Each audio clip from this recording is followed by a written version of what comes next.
And we're continuing to follow the breaking news. Word of a possible new terror threat only hours before the start of the Winter Olympic Games in Sochi, Russia. The United States is advising all airlines with direct flights to Russia to be aware of what are described as toothpaste or cosmetic tubes that could potentially be concealing explosive materials. Mitt Romney was the chief executive of the Winter Olympic Games, called in to save the Salt Lake City Games back in 2002. He's joining us now, the Republican presidential nominee in 2012. Governor, thanks very much for coming in. I want to get right to the breaking news. You know a lot about Winter Olympic Games. You know about these potential terror threats. When you hear this report that the U.S. is advising airlines, passengers, be on the lookout potentially for toothpaste containing explosive material, what do you think? Well, of course, you begin by saying it's of real grave concern to hear a report of this nature, and you basically want to know more. It cries out for saying, give me more information, because in a setting like this, what is an airline to do, or what is the TSA to do, or a passenger to do with regards to toothpaste? Are we going to put in place immediately restrictions on any kind of tubes or any kind of cosmetics going in flights towards Russia?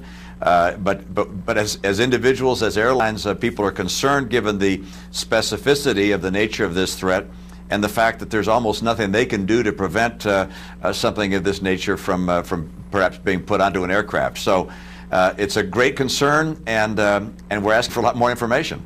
Well, you organized, you came in to help organize, and you really did rescue those Winter Olympic Games in Salt Lake City in 2002. That was after 9/11. I assume you were deeply concerned potentially about security threats at that time. What advice, I mean, it's very late in the game right now. We're only, a day or two away from the Friday night opening ceremonies. But what advice would you give the Russians?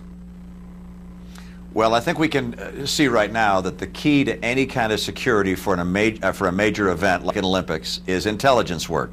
And the fact that there has been the kind of uncovering of specific threats that you've seen indicates that the Russians and other of their friends, or if they're collaborators in trying to stop terrorism, have come together and have identified threats. That's a good sign. You also see, by virtue of the hardened area they've put around the venues and around specific transportation hubs and so forth, that they've made a very major investment to secure the games themselves and the athletes and spectators. I mean, I believe the games will be safe, but we're in a very different setting in Sochi than we were in Salt Lake City.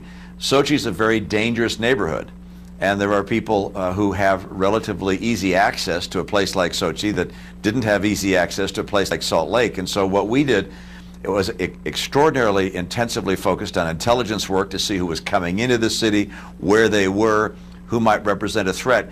That's very difficult to do in a city like Sochi, but I certainly hope, and based on what I've read, that the Russians have used every possible effort to make sure that that sort of work is being done. Would you go? Would you be willing to go, or let your family members go to Sochi at this late date? The answer to that is yes. I'm not going to be able to make it to Sochi myself, given my calendar, but I believe the games will be safe. I would feel most confident in the hardened venues, if you will, the places where athletes are competing, the Olympic Village, Olympic hotels, and the official Olympic transportation system. I believe will be so substantially guarded that those areas will be safe. But of course, even there's no such thing as a 100% guarantee. But nonetheless, you can't walk through life fearing that buildings are going to fall on you or that terrorism is going to strike at any moment. In my view, the games and the specific hardened areas should have the safety that people expect. Was it a mistake, and all of us are a lot smarter with hindsight, 6-7 years ago when they announced that Sochi would be the site of these Winter Olympic Games? Was that a mistake that the International Olympic Committee made?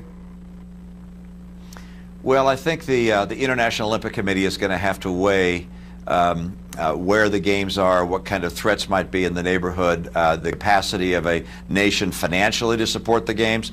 Russia obviously has that capability. It has the intelligence network. It has the law enforcement personnel necessary to secure games. But I think a country itself, as it's thinking about its bid, is likewise going to have to think about what kinds of threats might be posed and what kind of security issues could be brought into bear.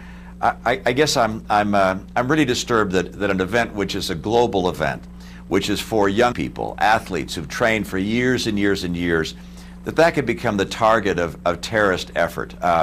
I find that very disturbing, and I do believe that terrorists or others who think it's a big stage they can be seen on don't recognize that it will not make them any friends, and that the world sees both the threats as well as the actual activity that might occur in a setting like this, that the world would see this in the most negative light and would have extraordinarily dire consequences for those that are carrying out these kinds of threats or making those kinds of threats. Stand by for a moment, Governor. We have a lot more to discuss, but Representative Peter King of the House